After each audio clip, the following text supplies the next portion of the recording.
Namaste and welcome to this exciting episode of Sathology Debunking Mythology. Sathology के इस episode में आपका बहुत बहुत स्वागत है। ये मेरा 5वां अपडेट है, तो आप इस अपडेट को जरा ध्यान से सुनिएगा क्योंकि इसमें आपको एक अमेरिका का ट्रांसफॉर्मेशन दिखाई देगा। ट्रांसफॉर्मेशन बोलने की जगह पुराने गेम्स जो मेरी बुक में है, गोल्ड ग्लोरी गॉड में आप सबने देख चुके हैं। पुराने गेम्स, अभी के नहीं, पुराने गेम्स। अमेरिका के गेम्स कभी बदले ही नहीं। क्या है कि आईक्यू लेवल जो है एंग्लो सैक्सन्स का, ये जो अब्राहमिक रिलीजन से उन्होंने पूरा खत्म कर दिया है। With due respect I am saying, बुद्धि का प्रयोग कम और इमोशंस का प्रयोग ज्यादा, और दुनिया भर को बोलते हैं आप इमोशनल हैं। तो मतलब अपनी गलती करने के बाद माफी मांगने की बजाय वो उल्टा एग्रेशन दिखाते हैं। आज तक एक भी डिसीजन एंग्लो सैक्सन कम्युनिटी ने ठीक से लिया नहीं है। स्ट्रेटेजिक डिसीजन बात रहा हूं, एक भी नहीं। टैक्टिक्स में यस, ये पाकिस्तानियों के जैसे ही है, लेकिन कोई भी लॉन्ग टर्म डिसीजन नहीं होता। पहली बार में इनको लगता है जीत रहे हैं, फिर ये पिटते हैं। अब ईरान के ऊपर जो युद्ध किया अमेरिका ने, इसमें अमेरिका की पूरी इज्जत गिरने वाली है। और मैं नहीं बोल रहा हूं, ये बड़े बड़े प्रेडिक्शन लोग बोल रहे हैं। देखिए क्या होता है, असुर की वृत्ति क्या होती है, न उसको प्रवृत्ति मालूम होती न निवृत्ति मालूम होती। मतलब क्या नहीं करना चाहिए, क्या करना चाहिए, किससे बाहर निकलना चाहिए, उसको पता ही नहीं होता। तो पहले वो चल देता है बिना सोचे हुए, और फिर पिटता है तो फिर बोलता है, फिर वो झूठ को कवर अप करता है। इसको नैरेटिव बोलते हैं आजकल। नैरेटिव मतलब झूठ हो गए, क्योंकि आपको नैरेटिव की जरूरत ही नहीं है। मैं नैरेटिव कनोटेशन की बात कर रहा हूँ, डिनोटेशन की बात नहीं कर रहा हूँ। इंग्लिश के हर वर्ड का मीनिंग कनोटेशन भी होता है, डिनोटेशन भी होता है। और English is a denotational language, not connotational language. Sorry, connotational language, not denotational language. Sanskrit या भारतीय भाषाएं डिनोटेशन होती है, मतलब एज इट इज, जैसे बोला गया वैसा ही है। तो अब यहाँ पे व्हाइट हाउस में बोलता है, व्हाइट हाउस बोलता है, dear mister president, I write to apprise you of military action taken on February 28 against this thing. और ये जो लेटर है व्हाइट हाउस से गया है to the Congress. I have separately notified you of changes in the global posture of United States forces in the Middle East in response to threats emanating from the then ongoing tensions with Iran. Iran के प्रति पूरे tensions जो है artificially create किए गए थे to create a war, क्योंकि Israel को डर है कि ईरान उसको खत्म कर देगा। I am neither in favour of Israel nor I am in favour of Iran. Let me tell you very bluntly, मैं दोनों के पक्ष में नहीं हूँ। I am in favour of logic, reasoning and dharma, sanatan dharma, like the middle path. Because जब हम उस सेंट्रस पॉइंट से डिस्कस करते हैं धर्म के पोजीशन से, तब आपको सच दिखाई देता है दोनों तरफ। अब देखिए, ये जब नोटिफाई कर रहा है, ट्रम्प नोटिफाई कर रहा है यूएस कांग्रेस को, इसका मतलब अब ये ऑफिशियली अमेरिका का वॉर है। Despite my administration's repeated efforts to achieve diplomatic solutions to Iran's malign behaviour, the threat to the United States and its allies and partners became untenable. मतलब ये बोल रहा है कि मेरी फोर्सेस जो वहां पे स्टेशनड है उसके ऊपर थ्रेट है। जब भाई आपका तो देश ही नहीं है, वो तो आप मिडिल ईस्ट में बैठे हो। ओके, तो वो कैसे आपका देश हो गया, आपके ऊपर थ्रेट कैसे आ गई? आप तो वहां पे इलीगली बैठे हो ना। कौन सा लीगली, कौन सा ऑक्यूपाई करने के लिए बैठे हो? वो कैसे हो गया? यूनाइटेड की अमेरिका की एक बीमारी है, जहां पर वो एक बार पहुंचता है वहां से निकलता नहीं है। जब वो जहां भी होगा वो वहीं पे रहेगा जब तक कि उसको निकाला न जाए। जैसे लीबिया में निकाला गया, बाकी जगह निकाला, अफगानिस्तान से उसको मार के निकाला गया, ऐसे ही निकलता है, अदरवाइज नहीं निकलता। भारत को ये बात बहुत ढंग से समझनी चाहिए। अभी तो फ्रेंडशिप चल रही है, कल को कोई और एडमिनिस्ट्रेशन आएगा, वो यही लाइन भारत के विरुद्ध भी यूज करने वाला है। मेरे डेटा सेंटर से, ठीक है, मेरे के आप लड़ाई नहीं कर सकते, आप मेरे इधर लड़ाई नहीं कर सकते, मैं लड़ सकता हूं वहां पे। वो ये करने वाला है, अगर उसकी कैपेसिटी रही तब तक तो at my direction on February 28, the United States forces conducted precision strikes against numerous targets within Iran, including ballistic missile sites, control capabilities, maritime mining capabilities, air defenses, and these strikes were undertaken to protect the United States forces in the region, protect the United States homeland, homeland कहाँ से हो गया, Iran का homeland से कोई connection नहीं है, 10-12 हज़ार साल है। तो ऐसा करके बोला उन्होंने। फिर द मिशन, उन्होंने बोला mission was plan and executed in a manner design to minimise civilian casualties. Minimise civilian casualties होंगी, मिनिमाइज। ये एक्ट ऑफ वॉर हुआ फॉर ईरान, मतलब ये सिर्फ अपनी तरफ सोचता है, दूसरी तरफ से नहीं सोचता, उसको सोचना भी नहीं चाहिए, हम लोग को भी नहीं सोचना चाहिए। हम ज्यादा ही दूसरे की तरफ से सोचते हैं। असुरों के बारे में कुछ सोचा नहीं जाता, उन पर निर्दयता दिखाई जाती है, ठीक है। Although the United States desires a quick and enduring peace, कितने सालों से पीस के लिए लड़ रहे हैं लोग, पीस के लिए, शांति के लिए। अब बताइए, पीस लाने के लिए आपको पीस से बात करनी पड़ेगी ना। अब पीस लाने करने के लिए लड़ाई से बात करें, मतलब I am enforcing the peace, is will that be peace? Wars have created peace only when they are धार्मिक। युद्ध जो है शांति लाता है। महाभारत युद्ध के बाद 1,500-2,000 साल तक कोई युद्ध नहीं हुआ, तो वो पृथ्वी पर कोई युद्ध नहीं हुआ 1,500-2,000 साल तक महाभारत युद्ध के बाद। लेकिन उसके लिए आपका आउटकम धार्मिक चाहिए। Only A peaceful man can bring peace. जो शांति प्रिय व्यक्ति, जो शांत व्यक्ति है, वही शांति ला सकता है और कोई नहीं ला सकता। और शांत होने का एक ही कारण, एक ही साधन है, वो है भगवत भक्ति और कुछ नहीं। सनातन धर्म, ओनली सनातन धर्म can bring peace, only. There is no other method. No Christianism, no Islamism, no Catholicism, no Judaism. None of them can bring peace. वो पीस के पीछे भागे, मुझे शांति चाहिए, लेकिन लड़ रहे हो। अरे लड़ रहे हो और शांति भी चाहिए। Totally words, just शब्द हैं और nothing else. Empty words. If you really want peace, then you will be peaceful first. कीड़े करते रहेंगे और फिर लड़ाई लड़ेंगे। अब तो ईरान ने इस बार खड़ा हो गया, मार रहा है वो भी। देखिए, आप लोग बार बार बोलते हैं कि मैं ईरान के फेवर बात कर रहा हूँ, बिल्कुल नहीं बात कर रहा हूँ। मुझे मालूम है ईरान कैसा है, लेकिन आप जिस तरीके से उसको एक्शन कर रहे हो, उसका ऑल्टरनेटिव क्या हो सकता है बताइए? ऑल्टरनेटिव ये हो सकता है कि वंस एंड फाइनल वॉर करो ईरान के साथ, खत्म कर दो सब कुछ। लेकिन फिर आप करना क्या चाहते हो? आपके ऑब्जेक्टिव्स का तेल ले लो, उसका रिसोर्सेज ले लो। तो लड़ तो शांति के ऑब्जेक्टिव से लड़ ही नहीं रहे हो, वो तो लोग वापस खड़े हो जाएंगे वहां पे लड़ने के लिए आपसे। इराक में क्या हुआ?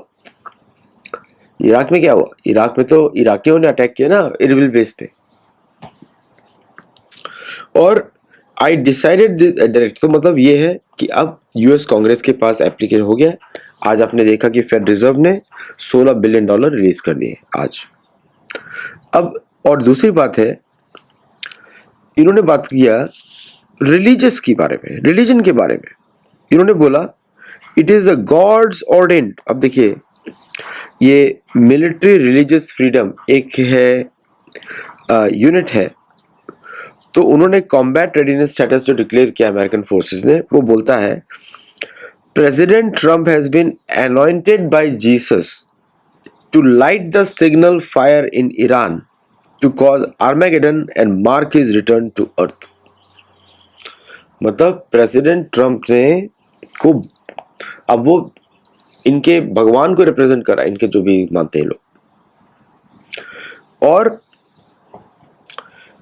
तो कमांडर ने बोला कि क्रिश्चियन फर्स्ट सपोर्टर, मतलब कि उन्होंने सेनाओं को, जैसे जिहादी वो लोग लड़ते हैं, इन्होंने भी अपना बना दिया जिहादी टाइप का सेना। अब क्या बोलते क्रिश्चियन मुझे पता नहीं, क्रिश्चियन फर्स्ट। और ये कंप्लेंट दी है मिलिट्री रिलीजियस फ्रीडम फाउंडेशन को दी गई है कि मिलिट्री लीडर्स अपने ट्रूप्स को ये सब बोल रहे हैं कि ये जीसस की लड़ाई है, मींस आर्मेगेडन, मतलब सारे क्रिश्चियन फेथ के लोग इकट्ठे हो जाओ, लड़ाई करनी है for bringing Christianity to Iran.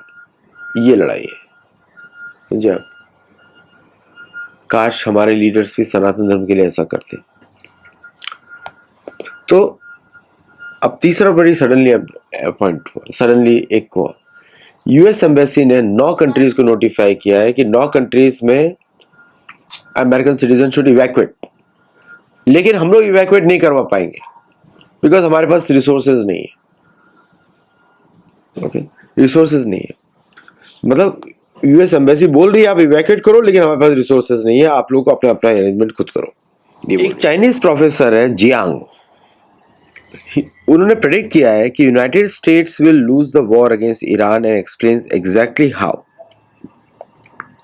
उन्होंने बोला कि जिस तरह पूरे दुनिया के मार्केट क्रैश होंगे, जैसे कि ब्लैक रॉक जो है लिक्विडेट कर रहा है बिटकॉइन को ahead of US market open, dumping every few minutes। और एज हम लोग जो देख रहे हैं कि 787 जो मरे हैं इन ईरान, उसके बाद प्लस सम मोर, इजराइल में करीब almost 500 people have died. American troops का काउंट बहुत ज़्यादा है, अभी तक किसी को डिस्क्लोज नहीं किया गया है, तो बाद में डिस्क्लोज होगा तो पता लगेगा लोगों को।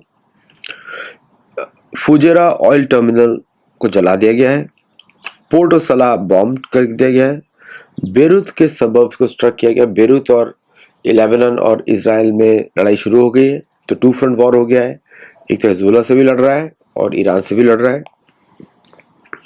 यूएस एम्बेसी को in all cities have been hit in Jerusalem पे मारा गया है। और यूके जो है अब युद्ध में घुसने की तैयारी कर, आपको मालूम ही है यूके युद्ध में घुसता है क्योंकि उसको हर जगह एक पाई चाहिए। उसको मालूम है कि अगर वेस्ट की बात होती है तो यूके और USA are only two main countries, बाकी कोई मेन कंट्रीज नहीं है। तो west means UK and US, जिसको डेफिनेशन नहीं मालूम हो, west is not the meaning और डायरेक्शन। जियोपॉलिटिकल सर्कल्स में असुरवाद में west is not a direction. West जो है इंग्लिश स्पीकिंग कंट्रीज का होता है। तो जो हिस्पैनिक्स बोलते हैं ना वी आर वेस्टर्न, नहीं नहीं, आप वेस्टर्न नहीं है, आप है स्लेव। यूरोपियंस को ऐसा बोलना चाहिए, चाहे स्पेनियर्ड्स हो चाहे कोई भी हो, दे आर नॉट मास्टर्स। तो पाकिस्तान का तो आपको मालूम ही है क्या करता है।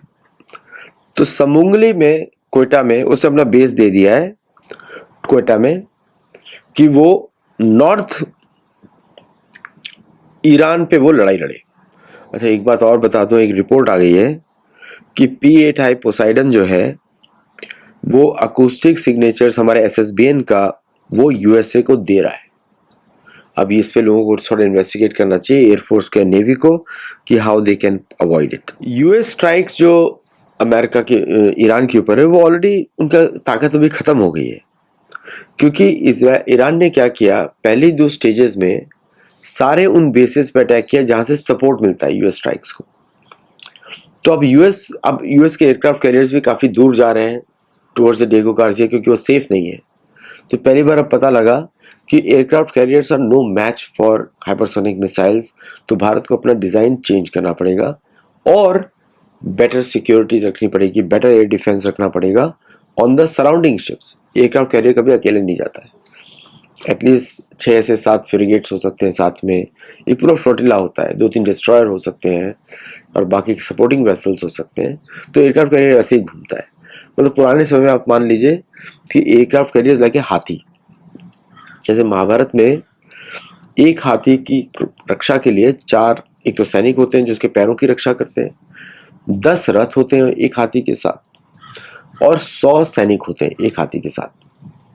तो हाथी के चारों ओर पूरा एक बनाया जाता है सो दैट हाथी इज प्रोटेक्टेड। और हाथी पे बड़े बड़े शस्त्र चलाए जाते हैं, जैसे कि 2 मीटर के बाण, 3 मीटर के बाण ऐसे चलाए जाते हैं लंबी दूरी के लिए, आग लगाने के लिए, या कोई जैसे दिव्य शस्त्र को यूज करने के लिए उसके हाथी की पीठ यूज की जाती है। अनलेस कि आप अर्जुन जैसा योद्धा है जो हाथों में सब संभाल ले, क्योंकि उसका पुल बैक ज्यादा होगा और स्ट्रेंथ ज्यादा लगती है उसमें। इसी तरह एयरक्राफ्ट कैरियर्स भी होते हैं। सेम वे आपके एयरक्राफ्ट जो होते हैं, जो बॉम्बर्स होते हैं, उनके साथ भी ऐसे ही होता है, वो अकेले नहीं जाता है, वो उसके साथ साथ फ्लोटिलाइट चलता है। ठीक है, सो ये एयरक्राफ्ट कैरियर्स की यूजलेसनेस खत्म हो रही है या उसकी यूजलेसनेस बढ़ भी रही है। तो सेक्रेटरी रूबियो ने बोला कि इजराइल ने उनको युद्ध के लिए खींच लिया है, हम लोग इजराइल की वजह से इस युद्ध में फंस गए, क्योंकि अमेरिका को एक्सप्लेन करना पड़ रहा है कि इसमें अमेरिका को क्या फायदा है। एक ब्रेकिंग न्यूज आ रही है कि अमेरिका और रशिया के बीच में एग्रीमेंट हो गया है to remove all sanctions against Russia. तो ये कंफर्मेशन अगर आ गई तो this will be the first time this is going to happen. CENTCOM ने कंफर्म किया है कि B-1 बॉम्बर्स को यूज किया गया बॉम्बिंग में। B-52 अभी तक मुझे दिखा नहीं कहीं पे लैंड होते हुए, मतलब कहीं पे बॉम्बिंग करते हुए, क्योंकि B-52 can be easily brought down. तो देखते हैं अगर वो यूज कर रहे हैं तो नहीं। अगर यूज किया इसका मतलब यह है कि ईरानी एयर स्पेस कंट्रोल्ड है, अगर यूज नहीं किया इसका मतलब ईरानी एयर स्पेस कंट्रोल नहीं है। B-1 B-2 आप यूज कर सकते हैं, नो प्रॉब्लम, लेकिन B-52 स्लो मूविंग एयरक्राफ्ट है, वो स्ट्रैटोफोर्ट्रेस भी बोलते हैं, और it's like almost like a truck, large truck with tons of ammunition. वो रशिया के पास सिमिलर प्लेन है लेकिन बेटर है, वो Tu-160, वो सुपरसोनिक है। तो स्टेट डिपार्टमेंट ने अपने हाथ उठा दिए हैं। अगर मिडिल ईस्ट में आप हैं तो स्टेट डिपार्टमेंट आपको इवैक्यूएट नहीं कर सकता। $16 बिलियन आज इस बार डाल दिए फेड ने। और डू यू थिंक कि ईरान का जो वॉर है मोर देन एक्सपेक्टेड, ऐसा लगता है कि कि कि ट्रम्प ये वाला युद्ध नहीं जीत पाएंगे, और ईरान का स्ट्रेटेजी बड़ा क्लियर है, cripple infrastructure, choke energy flows, threaten desalination plants, shut down food imports and push Saudi Arabia, UAE, Qatar into existential crisis। ये उसका मेन स्ट्रेटजी है। तो ईरान का स्ट्रेटजी से काम कर रहा है, उसने उसके लिए 20 साल से प्रिपेयर किया है, और उसने ऑलरेडी कुछ पार्ट्स कर दिए, कुछ पार्ट्स कर रहा है, और जैसे ही गल्फ कोलैप्स करेगा पेट्रो डॉलर चला जाएगा। आई थिंक यही बहाना है पेट्रो डॉलर को समुद्र में बहाने का, जहां से शुरू हुआ वहीं पे अंत हो रहा है। और मैथमेटिक्स तो ऐसी है कि $77 मिलियन को खर्च करना पड़ता है, मतलब 7.5 करोड़ डॉलर को खर्च करना पड़ता है टू फाइट, मतलब पॉइंट, मतलब क्या बोलेंगे, $2.5 लाख। अब सोच लीजिए कितना खर्चा है। तो इसलिए it's not going to happen. ये तो एयर स्ट्राइक से कुछ होता नहीं है, एयर स्ट्राइक जो है करके चले जाते हैं, कुछ टारगेट्स पे खराबी होती है, कुछ लोग मरते हैं, सिविलियंस मरते हैं, लेकिन रिजीम से उससे बदल नहीं जाते और ट्रूप्स डाल नहीं सकते। तो ईरान ने ग्राउंड इंकर्जन लॉन्च किया सदर्न लेबनान में, 91st डिवीजन डिप्लॉय की है। IDF जो है तेहरान पे भी अटैक कर रहा है, बेरूत पे भी अटैक कर रहा है, और हिजबुल्लाह ने स्वॉर्म ऑफ ड्रोन्स लॉन्च कर दिए हैं, और इजराइल ने वापस IRGC कुड्स फोर्स के कमांडर को मारा है। अल अरेबिया बोल रहा है कि स्पेशल फोर्सेस ईरान के अंदर है। इसका मतलब मैसिव ग्राउंड इन्वेजन चल रहा है। कतर ने ईरान के 2 Su-24 गिरा दिए हैं। US एम्बेसी जो है 2 ईरानियन ड्रोन्स के साथ हिट हुई है, रियाद में, कुवैत में और सऊदी अरेबिया में, तीनों जगह हिट हुई है। और non emergency personnel from 6 countries to depart now. और वॉर पावर्स रेजोल्यूशन इस बार कांग्रेस पास कर देगा। और सब लोग बोल रहे हैं कि ट्रम्प ने बोला कि हमारे पास एम्यूनिशन का कोई शॉर्टेज नहीं है, और कल ही पेंटागन के चीफ ने बोला था है, तो वी डोंट नो क्या चल रहा है। S&P futures 1.5% down, Nasdaq futures 2% down, Dow futures 705% down. आप एक बात समझिए, ये युद्ध डॉलर को गिराने के लिए और कुछ नहीं। This war Iran is forcing to take out the dollar. Dollar की वैल्यू नहीं रहेगी इस युद्ध के बाद। कतर एनर्जी ने सारा प्रोडक्शन बंद कर दिया, सऊदी अरेबिया में बंद कर दिया है। $100+ क्रॉस करने वाला डॉलर ऑयल।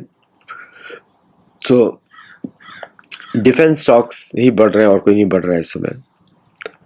और तो ये एक इंटरेस्टिंग एक अपडेट और भी है कि एक अर्थक्वेक हुआ, and that is a nuclear weapon जो ईरान ने टेस्ट किया है। तो अगर इजराइल टेस्ट कर रहा है न्यूक्लियर वेपन, तो ईरान के पास भी न्यूक्लियर वेपन है इस समय। तो this has been communicated privately. तो शायद अमेरिका भी इस समय डिजिस्ट करेगा। अगर अमेरिका से बचना है तो आपको न्यूक्लियर वेपन चाहिए, इसको आप मान के रखिए। साउथ अमेरिका में बनने नहीं देगा, क्योंकि nuclear weapon is a last square बोला जाए तो। वैसे उसके ऊपर भी एक मिथोलॉजी चलती है, उस पर कभी और हम लोग डिस्कस करेंगे, and will talk about it and see what is that. ठीक है, आज के लिए इतना ही। नमस्ते, जय Jagannath, and I will see you in the next show. Thank you.